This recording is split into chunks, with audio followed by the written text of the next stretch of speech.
नारायण श्रीमन्नारायण नारायण नारायण नारायण नारायण श्रीमन्नारायण नारायण नारायण। बोलो श्रीमन्नारायण भगवान की जय। और श्री पुरुषोत्तम मास महात्म्य 29वां अध्याय।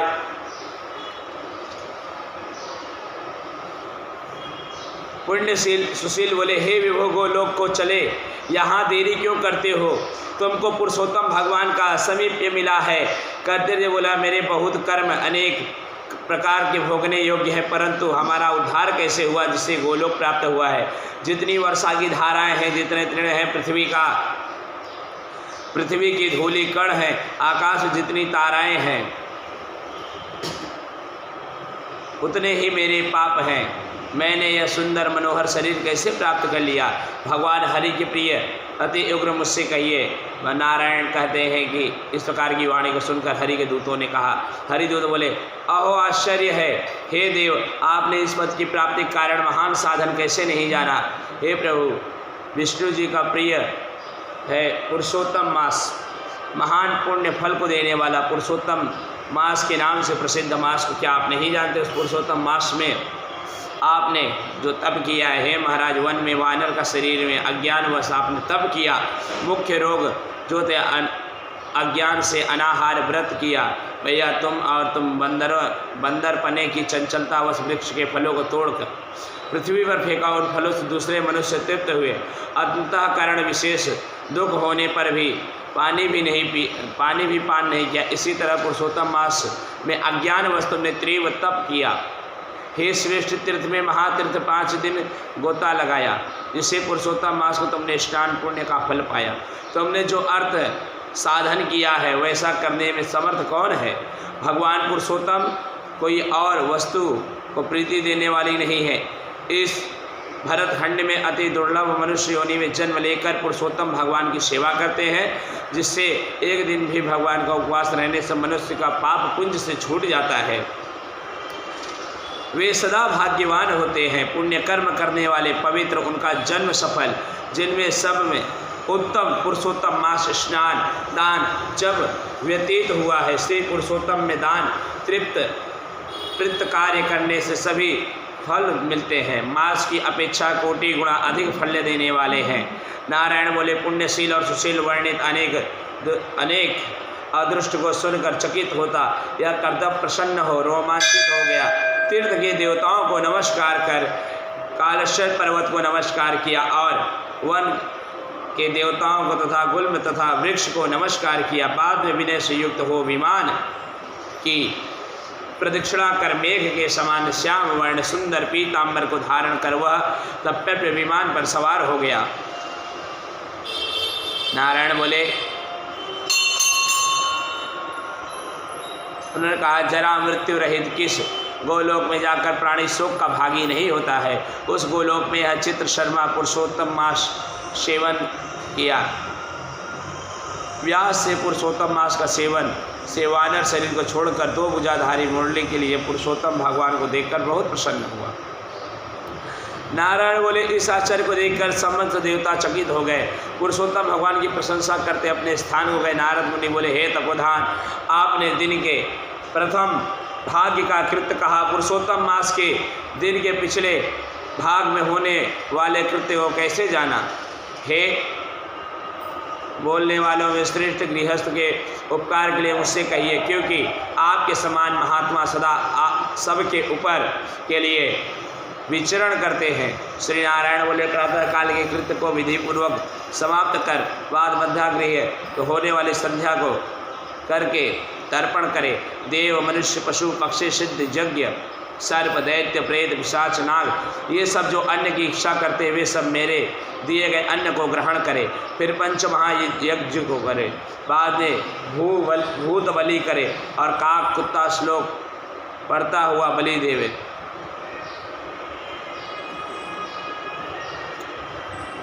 इस प्रकार समस्त भूतों को पृथक पृथक बलि देवे। फिर विधि पूर्वक आचमन कर प्रसन्न हो सदा अतिथि से प्राप्ति के लिए गो दूहने का समय तक द्वार अवलोकन करे। यदि भाग्य से अतिथि मिल जाए तो और अच्छा है। बुद्धिमान प्रथम प्राणी सत्कार करके अतिथि को देवता के समान पूजा करे। फिर मौन होकर पूर्व की दिशा में बैठकर भगवान का पूजन करना चाहिए। सन्यासी को जो मनुष्य सत्कार करे, भिक्षा देता, उसको गोदान देने के प्राण होता है। इस बात को यमराज भगवान ने स्वयं कहा है। अपने आसन पर अपने बर्तन में एक वस्त्र भोजन नहीं करें। स्वयं आसन पर बैठकर स्वच्छित प्रसन्न मन होकर जो मनुष्य अकेला ही अपने कांसे के पात्र में भोजन करता है, उसकी आयु, प्रज्ञा, यश और बल ये चारों बढ़ जाते हैं। दिन में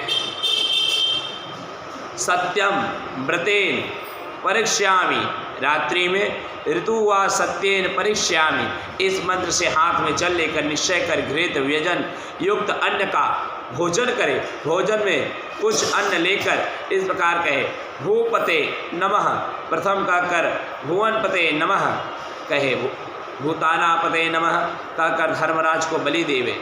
चित्रगुप्त को देखकर भूतों को अन्न देने के लिए कहे, जिसकी किसी जगह स्थिति भूख प्यास से व्याकुल भूतों की तृप्ति के लिए यथा सुख या अक्षय को देने वाले को कहे। अन्न होवे, प्राण आए, अपान आए, व्यान आए, उदान आए, बाद में समान आए कहे। प्रणव प्रथम उच्चारण करें, प्रणव अर्थात ओम। अंत में स्वाहा पद जोड़कर घृत के साथ पंचग्रास जिह्वा को प्रथम निगल जावे, दांतों से न दबावे। फिर तन्मय होकर प्रथम मधुर भोजन करें। नमक के पदार्थ और खट्टा पदार्थ मध्य में, कड़वा तीखा भोजन अंत में खाए। पुरुष प्रथम द्रव्य पदार्थ भोजन करे, मध्य में कठिन पदार्थ भोजन, अंत में पतला पदार्थ भोजन करे तो बल आरोग्य से रहित नहीं होता। मुनियों को 8 ग्रास के भोजन को कहा गया है।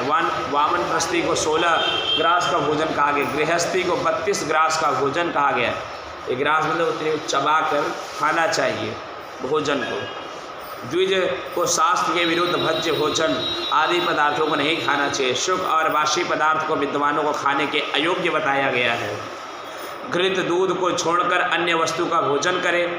भोजन के बाद उस शेष अंगुलियों के अग्रभाग में रखकर अंजलि से जल पूर्ण कर उसका आधा जल पी जाए और अंगुलियों के अग्रभाग में स्थित शेष को पृथ्वी में देखकर ऊपर अंजलि का शेष आधा जल विद्वान को उसी इस जगह मंत्र को पढ़ता हुआ सिंचन करें। ऐसा न करने से ब्राह्मण पाप का भागी होता है, फिर प्रायश्चित करने से शुद्ध होता है।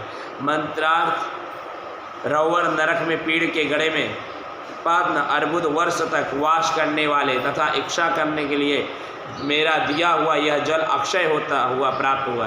मंत्र पढ़ के जल से सिंचन कर दांतों को शुद्ध करें। आचमन करना चाहिए। उस भोजन के स्थान को उठाकर बाहर बैठकर स्वस्थ होकर मिट्टी से जल के मुख से हाथ धोवे। 16 कुल्ला करना चाहिए। शुद्ध होकर बैठना चाहिए। इन मंत्रों को पढ़ता हुआ हाथ से उदर को स्पर्श करें। अगस्त, कुंभकर्ण, शनि, वड़वानल और पक्षम भीम को आहार के परिपाक के लिए स्मरण करें। जिसने अतापी को मेरा वतापी को मार डाला, समुद्र को शोषण किया, वह अगस्त मेरे ऊपर प्रसन्न हो। बाद में प्रसन्न मन से श्री कृष्ण देव का स्मरण करना चाहिए। फिर आचमन कर तांबूल भक्षण करें। भोजन करके बैठकर कृष्ण का उत्तम मार्ग अवरोधी उत्तम शास्त्रों से विनोद विचार करें। बाद में बुद्धिमान आत्मदा का श्रवण करें। सर्वथा आजीविका से हीन मनुष्य एक मुहूर्त में स्वस्थ मन होकर श्रवण करे। श्रवण कर धर्म को जानता हो। श्रवण कर पाप का त्याग करता है। श्रवण के बाद ही मोह की निवृत्ति होती है। सूर्य नारायण के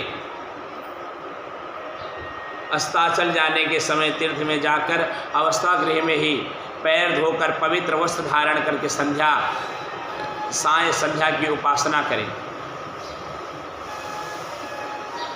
और साय अग्निष्मा इस मंत्र से आचमन करें और प्रातः काल में सूर्यष्मा इस मंत्र से आचमन करना चाहिए। वरुण संबंधी ऋचाओं में सूर्य नारायण का उपस्थान कर प्रदक्षिणा करता हुआ दिशाओं को तथा पृथक पृथक दिशाओं के स्वामी को नमस्कार करना चाहिए। सभी दिशाओं के स्वामी अलग अलग हैं, उनकी उपासना करनी चाहिए। साय संध्या की उपासना कर अग्नि में आहुति देकर वृत्तों को साथ में अल्प भोजन करें। बाद में कुछ समय तक बैठकर सायंकाल और प्रातःकाल का भोजन की इच्छा नहीं होने पर भी वैश्वदेव और बलि कर्म सदा करना चाहिए। रात्रि स्तोत्र का जप और सुखदायी देवताओं का स्मरण और अविनाशी विष्णु भगवान को नमस्कार करो।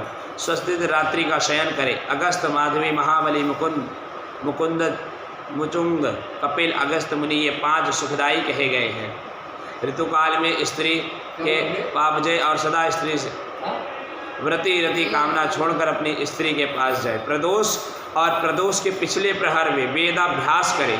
समय व्यतीत करना चाहिए। वेदों का पाठ करना चाहिए। प्रदोष के दिन ब्रह्मतुल्य होने के योग्य होता है। यह सब प्रतिदिन समस्त कृत समुदाय को कहा गया। गृहस्थ आश्रम में भली भांति इसको करें और यही गृहस्थ आश्रम का लक्षण है।